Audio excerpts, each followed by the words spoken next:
Hey, this is C&D channel. I'm Chris. This is MMA for you. I'm going to be doing my post-fight analysis for UFC Fight Night 60, Henderson versus Thatch. Overall, there were some fights like Kelly versus Walsh that were stinkers. Otherwise, I thought most of the fights were pretty good, actually. Benson Henderson versus Brandon Thatch was really good. I thought despite the headbutts that Holloway versus Miller was pretty strong as well. My picks weren't too bad. 8 out of 10. The only 2 I missed was Benson Henderson versus Brandon Thatch and Efrain Escudero versus Rodrigo Lima.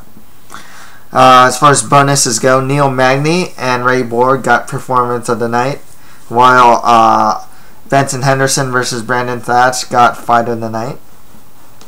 Not much to note about, really. They were in elevation in Colorado, and that was pretty noticeable. They set up Max Holloway's next fight already. Let's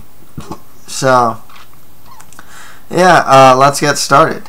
Benson Henderson defeated Brandon Thatch by rear naked choke in the 4th round. This was a case of Brandon Thatch is doing really well early, he made Henderson back up a lot. But Henderson's veteran savvy experience on superior grappling really pulled him through in the later rounds. There was a definite momentum shift in the 3rd round. Henderson was doing his best in the first 2 rounds, getting a good body hook and whatnot, but Thatch would just walk him down, even through, kind of ragdoll, just got these really nice trip takedowns, or that just pretty much threw Henderson down in the 2nd round. And then once Henderson was able to get Thatch to the ground, the difference was very noticeable. Henderson could take Thatch's back almost at will. It didn't help that Thatch very sloppily got back to his feet a lot of times, exposing his back. This is definitely one of those type of fights for Thatch that is a learning experience. He was definitely the bigger fighter. It showed, but there's certain things I guess that could have been improved upon, I suppose, is the best way to say it. I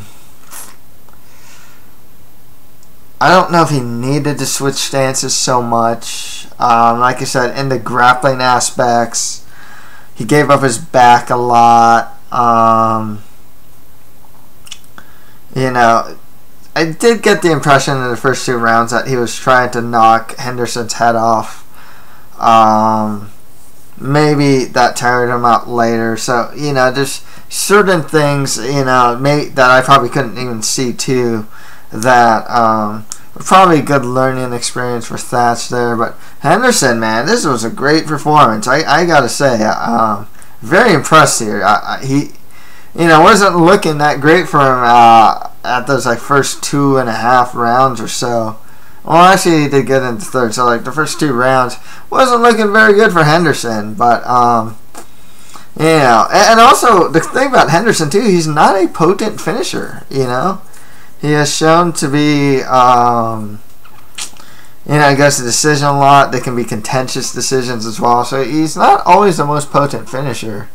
I do like with Henderson, his boxing's actually improving. I always said in the past that his hands just aren't very good. It's getting better.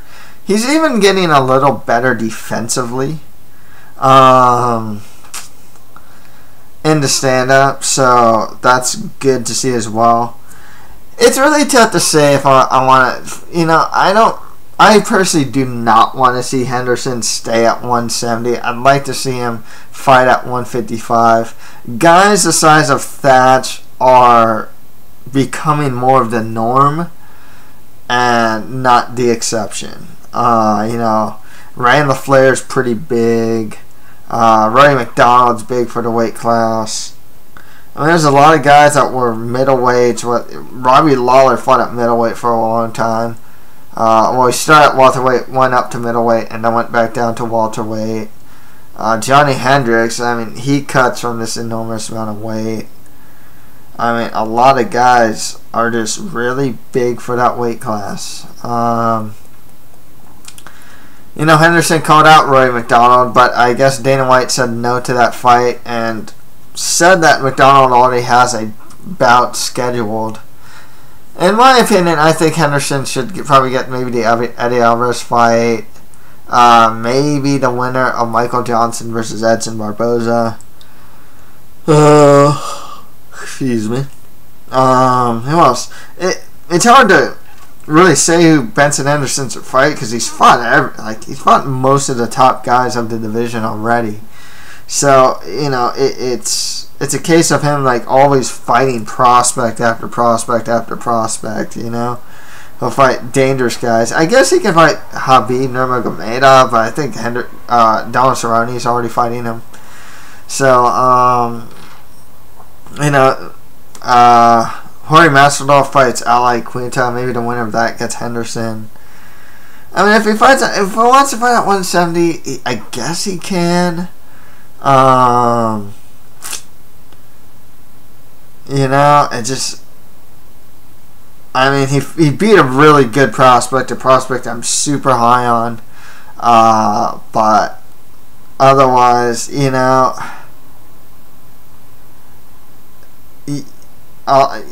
I can say, or I mean, he's a lot more experienced, especially in championship bouts and 5-round bouts, than a lot of other fighters. So I don't know if that's going to, you know, if he fights at 170. I mean, I suppose he can beat prospects. But, you know, a lot of other fighters are a lot more savvy about some of those minute details that Thatch didn't seem to really have. Like I said, the way Thatch would give up his back, you know, that you know, other fighters I can imagine probably wouldn't make that same mistake and whatnot. I think Thatch should actually get some more mid-level fighters actually. I mean, he looked really good here, but he needs experience. I mean, that's really what it comes down to. I think the guy just needs experience. But great win for Benson Henderson here. You know, it's not. I guess it's not the worst thing for him to fight at 170, just because Pettis has a title at 155, and he's beaten such a good amount of 155ers anyways. So I mean, if you want to give him the winner, Maia versus LaFleur, Tarek Safadine or something like that, you know, it wouldn't be too bad. Next right after that, Max Holloway defeated Cole Miller by unanimous decision. So, one of the stories of this fight were the headbutts. If you can see, like, GIFs of them, though, I mean, one thing that you can notice is it was Cole Miller actually pulling Max Holloway into him. And especially that second one, I mean, he gets a double collar tie, pulls him into him, and then gets headbutted. And I think the first time he also pulls his head into him. It wasn't like that Holloway was being reckless about like his head or, you know, they're clashing heads. It was more of Cole Miller almost initiating the clinch, but in a way that caused him to get headbutted. If you watch the slow-mo gifs, you can kind of see it too. Like, he gets like double collar ties and just like pulls him in, pulls Holloway into him, and he gets headbutted, you know. So I you know, and those headbutts really looked like they took Cole Miller out of the fight. With Holloway, you know, that guy's striking, man. He hits to the body, hits the head. He does a lot of different types of strikes. It's different combination. He did like overhand right, left hook, different kicks, spinning back fists. I mean, he has a lot of variety. He moves his head a lot too. You know, it's good too. You know, for a guy who does a lot of volume. If you do a lot of volume, you're going to be in the pocket and you're going to get hit. But at least he mitigates damage by having an exit strategy. He'll throw a combination and get out in a way that angles out. He also moves his head pretty well. Also, so that's the thing with Holloway. I guess with Holloway, he's going to fight Cub Swanson on UFC on Fox 15 in April. Should be a great fight. With Cole Miller, I've always found him to be something of a mid-level fighter. This fight did not change my attitude about him. Just more mid-level guys for Cole Miller. Next fight after that, Neil Magny defeated Kiichi Kunimoto by rear naked choke in the 3rd round. I mean, coming into this fight, I kind of knew that Magny would win. Magny has beaten the fighters of the caliber of Kunimoto. It's a step up in competition, not necessarily top 10, maybe closer to 11 to 15, like your Rick Stories. Rick Story is really good at testing, He's really good at being that gatekeeper to prospects. I mean, it's like, oh, Gunnar Nelson, you lost against me. Okay, well, you know, you don't get to fight the top 10. And Gaslin beat him. Okay, he gets a fight to top 10, you know. Magny versus Story would be good. Thiago Alves coming after that win over Jordan Main wouldn't be too bad. Can also give Magny the winner of Ellenberger versus Koscheck. With Magny, one thing with Magny that's good about Magny is he is showing a little more power in his striking. He throws a good amount of volume. Sometimes he likes to get in. I notice he likes to get into the wheelhouse of his opponent a lot of times. And sometimes it's good and sometimes it's bad. In this case, it was good. He got into clinch with Kunimoto and pretty much out-clinched him. Threw knees from the clinch and whatnot. You know, Magny just definitely outstruck Kunimoto. He had the better cardio as well. Magny, you know, he's a guy that's been fighting an appropriate level of competition, getting the necessary experience, rounding out his game, and you know, he's a guy that I think he lost his not first two fights, but his 2nd and 3rd fight in the UFC.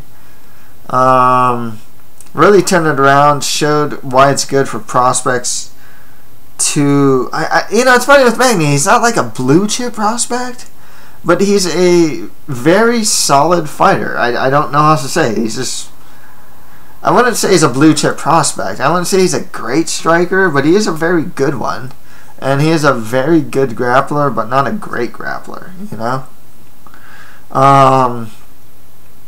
But, you know, he is a prospect. He's only like 27 years old. When he came into UFC, he didn't actually have too many fights. So, you know, he's really coming into his own. He's kind of like, I mean, after the loss of Seth Baczynski, it was kind of like a lesson of how to build up prospects. You know, give them enough fights, give them a reasonable level of competition that builds up their confidence and will allow them to give him time to round out their skill set, and then give him progressively better opposition. He needs to get the progressively better opposition now. Yeah, and he's deserved it. You know, 6-fight win streak. Looked pretty good and showing to be a more potent finisher as of late. So yeah, good win for Magny. Kunimoto, just more mid to lower tier guys of the division for him. Next fight after that, Daniel Kelly defeated Patrick Walsh by unanimous decision. Terrible fight. This was oh gosh, this was like amateur hour. I mean, I picked the right guy. And I got the pick right, but oh man, this was amateur hour at the best.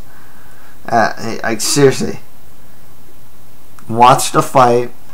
Daniel Kelly, the only 2 things he throws almost throughout the whole fight. I think he throws one kick, and it's like a half-hearted like front kick.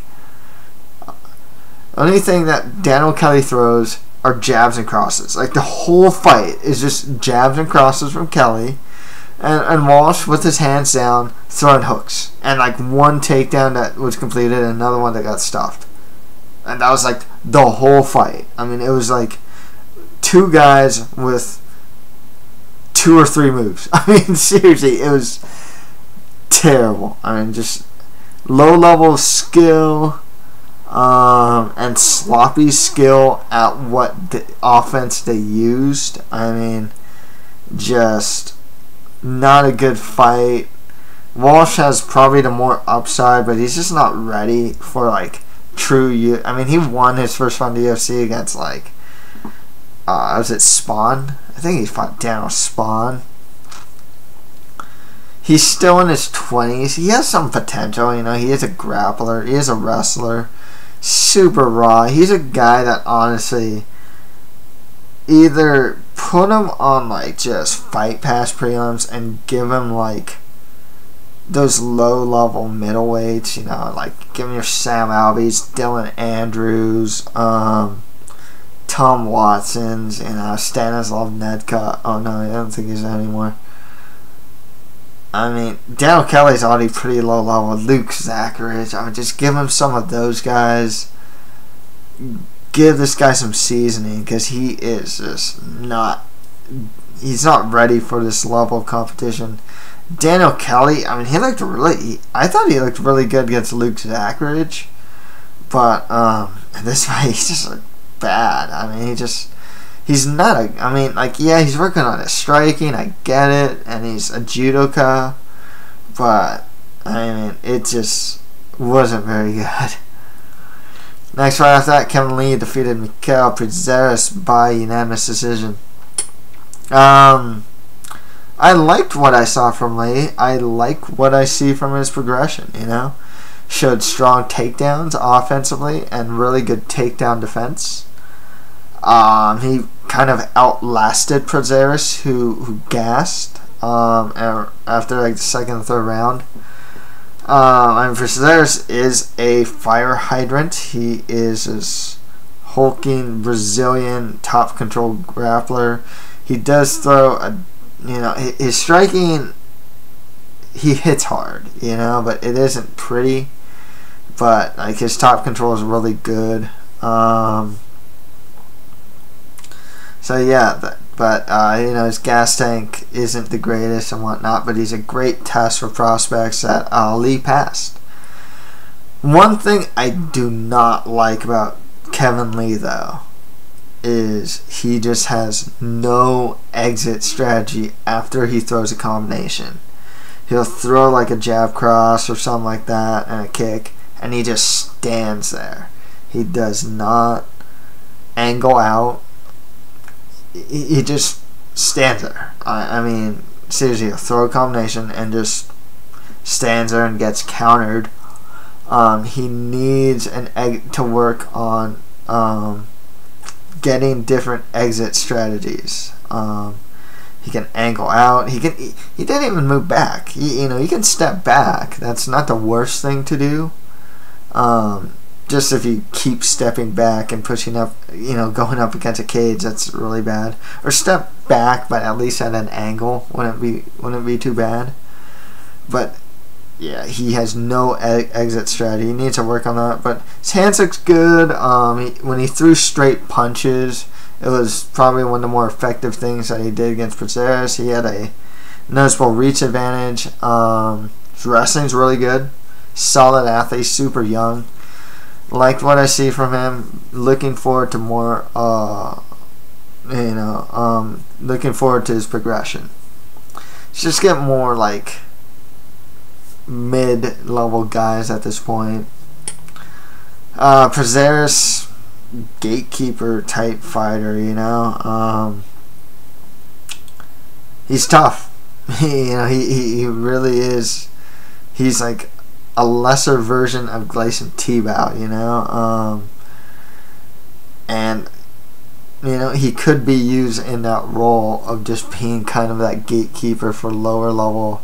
You know, your Kevin Lee's. Who else is coming up in lightweight? There's always someone coming up in lightweight who I'm just, that I know I'm missing. But yeah, just more lower to mid-tier guys for vseilers as well.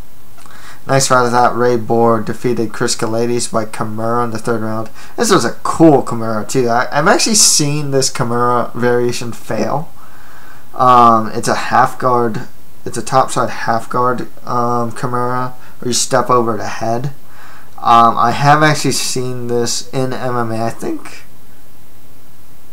it was like a really random fight. It was like Patrick Cote versus Alan Belcher or something like that. And I remember like Cote or someone did that. Or I've actually seen this variation, and there's a chance of the guy on top just getting swept, because they're not really based out, because their legs are really spread apart a lot. They're not exactly based out or anything like that, so you can lose that position from the half guard. But Borg, this guy's grappling, it's something else. He's so fast too on the ground. He got this mount to like arm triangle that was just like super fast. He does things really quickly. His striking actually didn't look too bad. Definitely an area that needs work, but it's definitely solid. Kalades is tough, give that much to Kalades, and he can be kind of that tough lower tier gatekeeper type. He beat Patrick Holohan, lost to Ray Borg, but tough guy, always in the fight, so good. He can definitely be used in that role in the UFC. Ray Borg doesn't have a lot of fights in the UFC.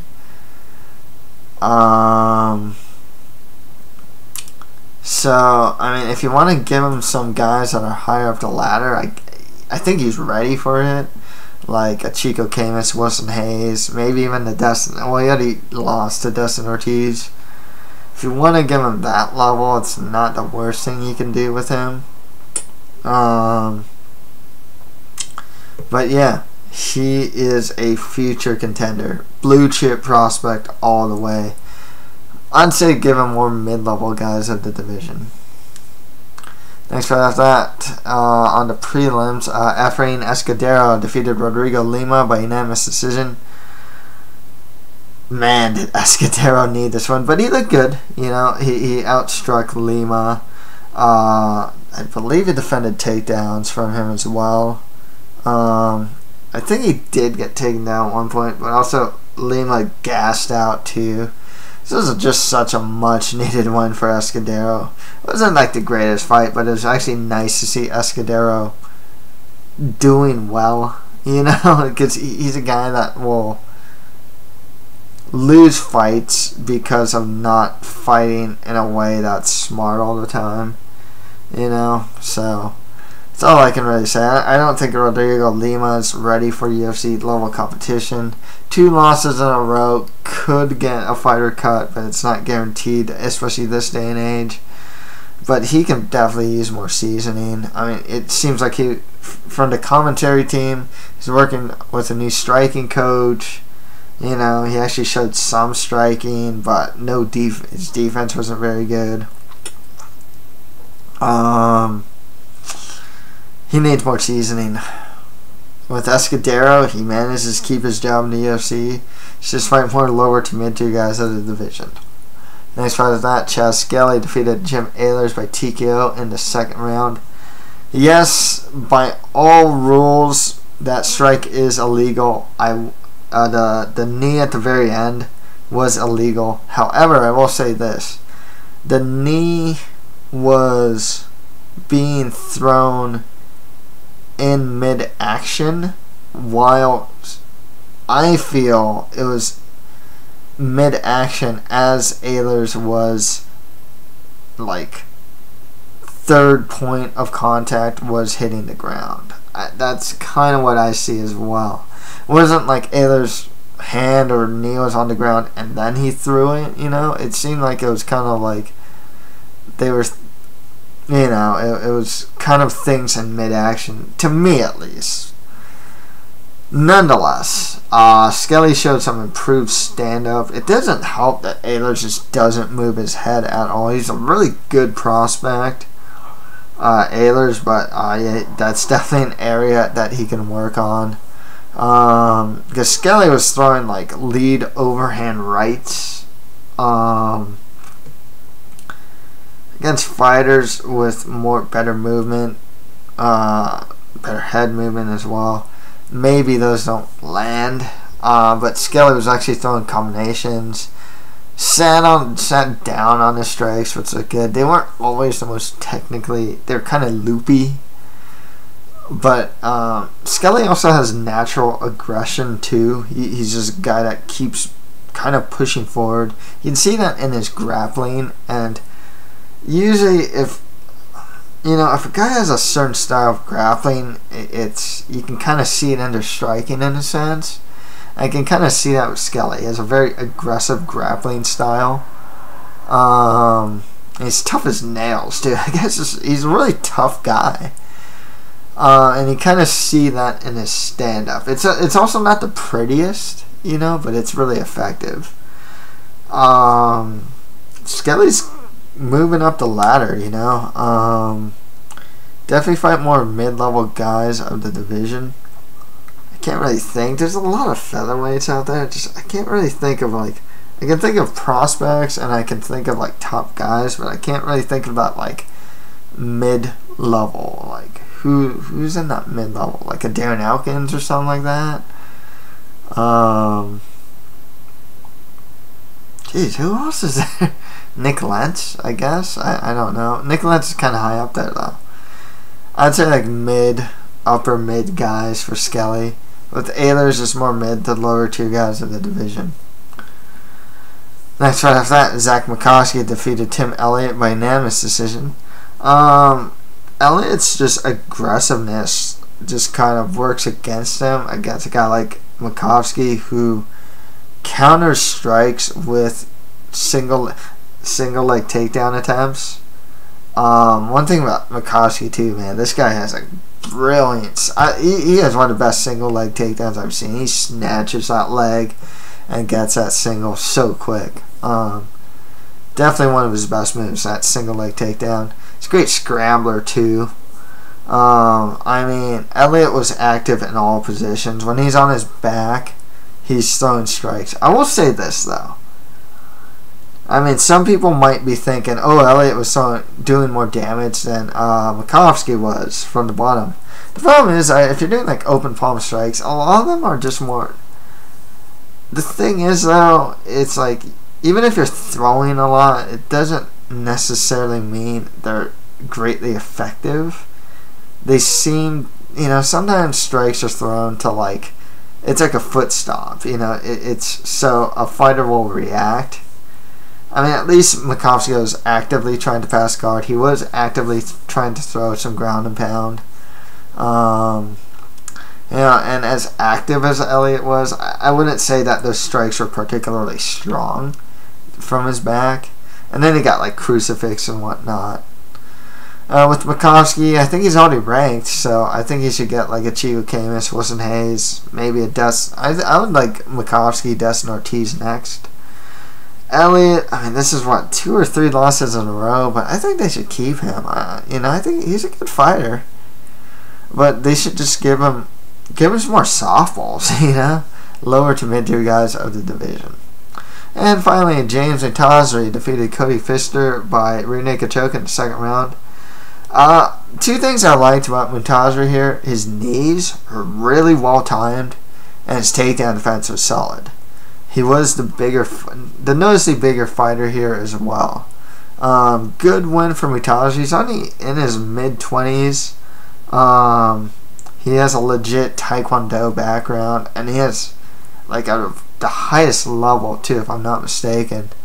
He's an accurate striker. I always say this about the guys who started out in traditional martial arts like Taekwondo or karate, tend to be very accurate with their strikes. Mutaji is no exception. Good win for Mutaji, just more lower to mid-tier guys in the division. With Pfister, you know, he took the fight on short notice, did the best he could. You know, if he can, he looked noticeably smaller than Mutaji. I know Mutaji came in 2 pounds overweight though. Maybe if Pfister can cut to 145, that wouldn't be the worst idea. So, yeah, good win for Mutaji here though. So that's it for my post-fight analysis for UFC Fight Night 60. If you have any comments, just leave them below. And that's it for MMA for you. Thank you guys very much.